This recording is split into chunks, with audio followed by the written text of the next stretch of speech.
जैसे ही मृत्यु देवी ने उनके आगे शीश झुकाया तो चरण को रख करके स्वयं चले। इस प्रकार ध्रुव महाराज के चरित्र का वर्णन कराया।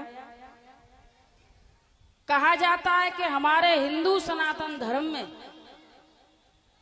तिलक का बहुत महत्व है।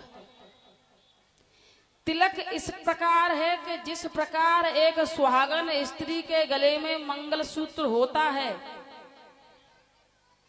तो क्या कहते हैं कि हम सनात हैं, अनाथ नहीं हैं, हमारा प्रतीक होता है।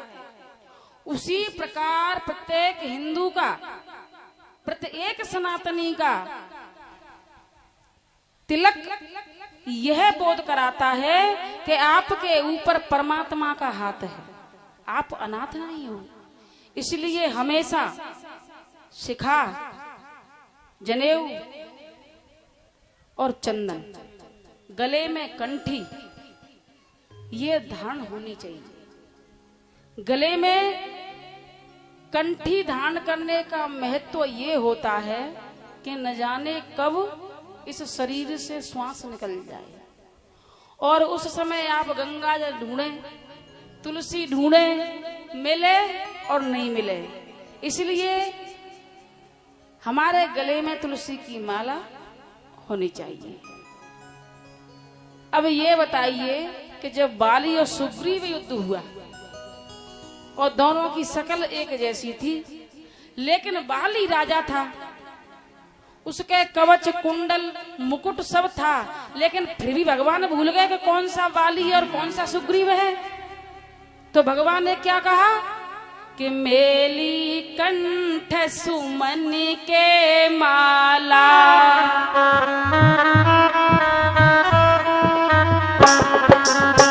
मेली कंठ सुमन के माला, ओ मेली कंठ सुमन के माला।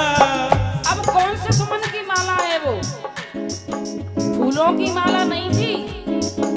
और किसके द्वारा पहनाई? स्वयं नहीं पहनाई, गुरु है मेरे भगवान राम। लक्ष्मण जी से कहा जाकर के सुग्रीव को माला पहनाओ, तो सुग्रीव को लक्ष्मण जी ने माला पहनाई।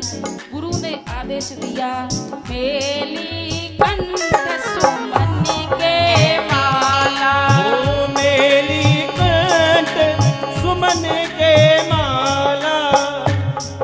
अब जब वध हो गया तो उसने कहा, प्रभु मेरा इसमें क्या दोष है? अरे मैं बैरी सुग्रीव प्यारा, मैं बैरी सुग्रीव प्यारा, पवन नाथ मोए अवगुण मारा, पवन नाथ मोहे अवगुण मारा। मैंने कौन सा अपराध कर दिया कि आपने मुझे मार दिया? और सुग्रीव प्यारा है। तो उन्होंने कहा कि जो छोटे भाई की पत्नी को अनुज बधू भगिनी सुत नारी, अनुज बहू भगनी सुत नारी, सठ कन्या समय चारी, कन्या समय चारी।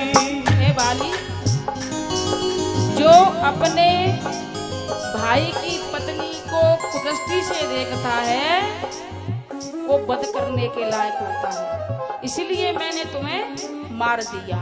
भगवान राम ने जहां जैसी प्रथा देखी वहां वैसा काम किया। भगवान राम ने रावण को मार करके विभीषण के साथ मंदोदरी का विवाह कराया। क्यों? क्योंकि वहां प्रथा थी, वहां रीति थी, लेकिन पंपापुर में वो रीति और रिवाज नहीं था। तब भगवान जब वन में गए हैं तो सबको नीति और न्याय धर्म का मार्ग बताते हुए वन में गए हैं। तो सबसे यही कहा जाएगा, हमारे भाई बंधु बैठे हैं, तिलक लगाना प्रारंभ कर दिए। हिंदू राष्ट्र बनने वाला है, शायद बन जाए तो, कोशिश तो पूरी है। पहले पहले हमारे बड़े बूढ़ों के सिर पे से गमछा और माथे से चंदन नहीं हटता था, लेकिन अब बड़े बूढ़े वैसे ही हो गए हैं जैसे युवा पीढ़ी है। इसलिए विशेषकर यही समझाना चाहेंगे, हमारी माताएं जब पूजा करती हैं, यज्ञ करती हैं, तो पूरा फल माताओं को मिलता है।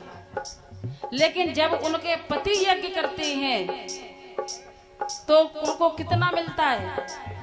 3 ऋण चुकाने पड़ते हैं, देव ऋण, संत ऋण और फिर पितृ ऋण। जब वो पुण्य करते हैं, तीनों ऋणों को चुकाने के बाद जो बचता है वो पुण्य उनको मिलता है। इसलिए हमारी माताएं फायदे में रहती हैं हमेशा। भैया बंद तो धोखे में ही है। जब जनेऊ की 3 गांठें होती हैं, इसीलिए होती हैं कि हम ऋणी हैं अपने माँ बाप के। एक माँ ने कहा कि मैंने तुझे पाल पोस के इतना बड़ा किया, तो बेटा बोला तुम रोज